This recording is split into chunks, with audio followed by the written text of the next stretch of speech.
L'apôtre Pierre a repris la même pensée lorsqu'il déclare « Dieu ne veut qu'aucun périsse, mais que tous parviennent à la repentance. » La repentance, pas la confession, pas un confessionnal, pas un bonhomme qui vous ouvre et ferme une porte, voyez, et vous dit absolument, puis ensuite lui il s'en va avec des hommes, avec des enfants, il va jouer n'importe quoi, voyez, non, c'est la folie que de miser mon âme et de placer ma foi en un homme. Je dois placer ma foi et mon éternité sur Jésus-Christ, jamais en un homme. Ne placez jamais votre confiance dans aucun homme, qu'il soit pape ou sous-pape.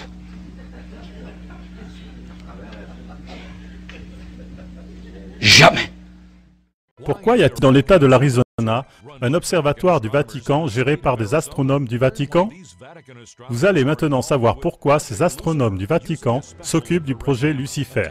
Une caméra infrarouge spéciale est utilisée. Elle est installée sur le télescope le plus puissant du monde qui scrute le cosmos pour y chercher des extraterrestres et des ovnis.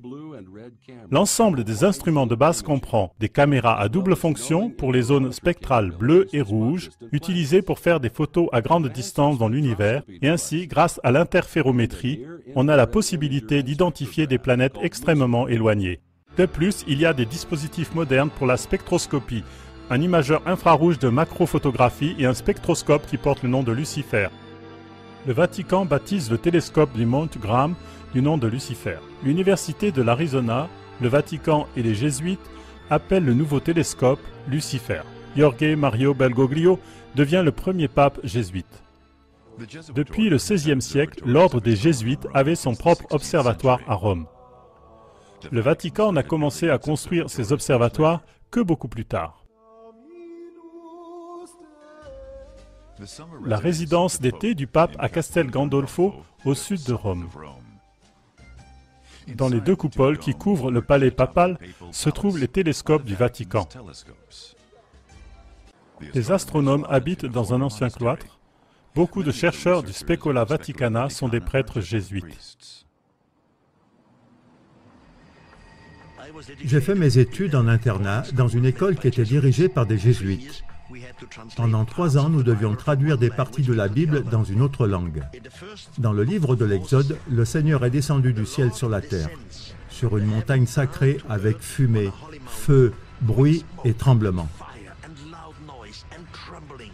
Et tout le monde avait peur. C'était pour moi le moment de dire « Ce n'est pas Dieu ! De quoi est-ce qu'on parle ?» Pour se déplacer, mon Dieu n'a pas besoin d'un véhicule qui tremble, qui fait sortir de la fumée et qui fait un grand bruit. Et il y avait les prêtres des Jésuites qui disaient « Eric, peut-être devrais-tu lire le livre d'Enoch ?» Alors, j'ai commencé à examiner ça et j'ai trouvé quelque chose de très bizarre. J'ai découvert que la plupart des télescopes et des sondes qui observent le Soleil se trouvent en possession du Vatican.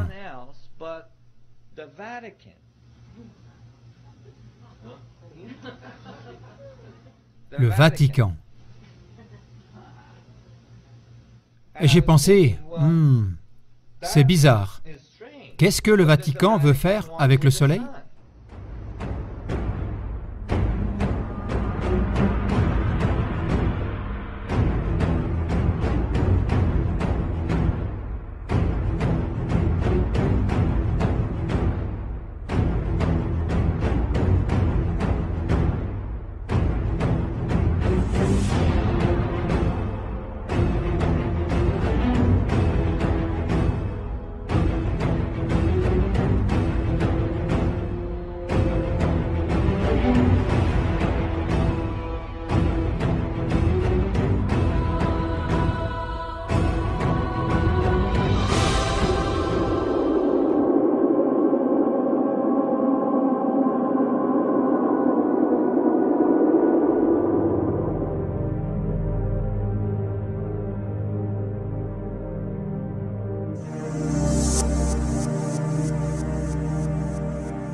certe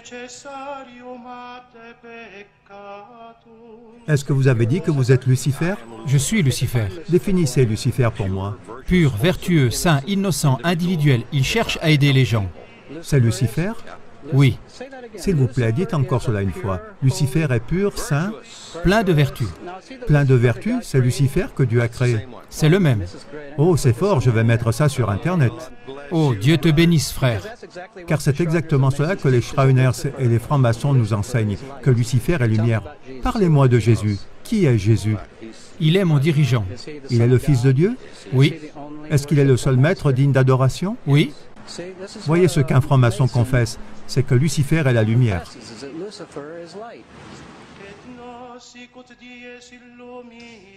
Pourquoi faites-vous encore cela? Pourquoi êtes-vous encore ici? Eh bien, c'est comme si c'était mon destin.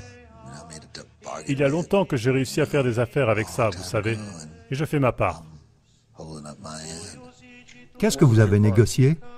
D'arriver là où je suis maintenant. Est-ce que je peux demander avec qui vous avez négocié cette affaire? Eh bien, vous savez, avec le commandant en chef, Sur cette terre? sur cette terre et dans un monde que vous ne pouvez pas voir.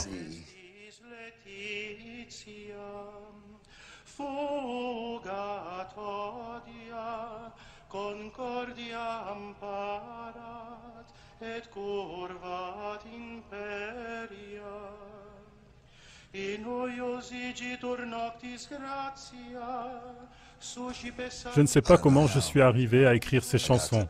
Mais qu'est-ce que vous voulez dire par « je ne sais pas comment » ?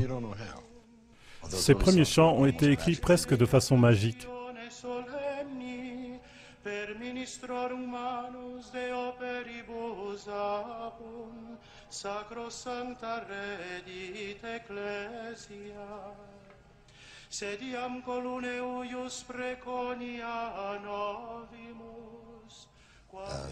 Cela a à voir avec la magie.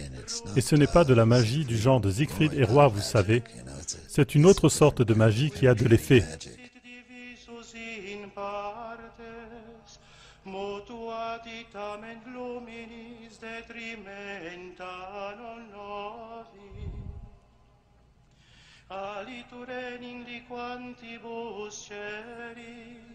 Quasi in substantiam preciose hoius lampadis, apis mater reduxit.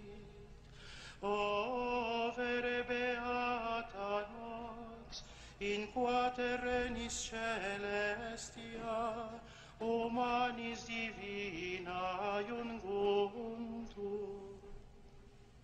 Oramus ergo te, Domine, ut cereus iste in honorem tui nominis consecratus, ad noctis uius caliginem destruendam, in deficiens persevere, et in odorem suavitatis acceptus, supernis luminaribus misceatur, flammas eius, Lucifer matutinus inveniat, ille inquam Lucifer qui nescit occasum, Christus filius tuus, qui regressus ab inferis, humano generis serenus illuxit, et tecum vivit et regnat in saecula saeculorum.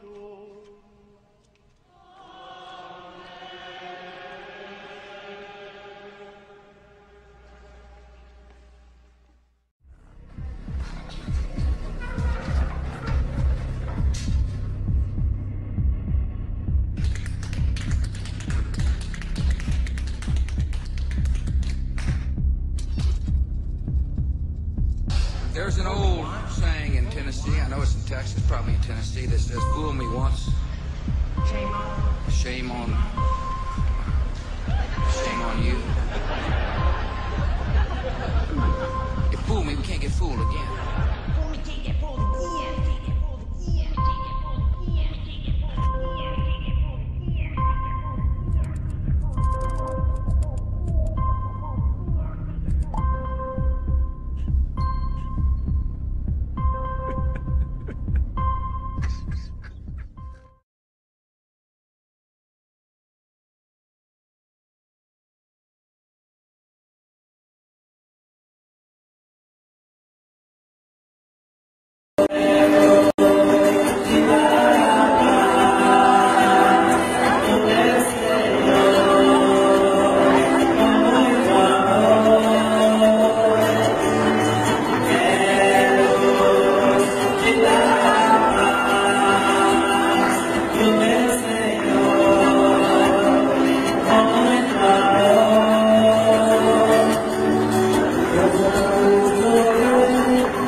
Dieu.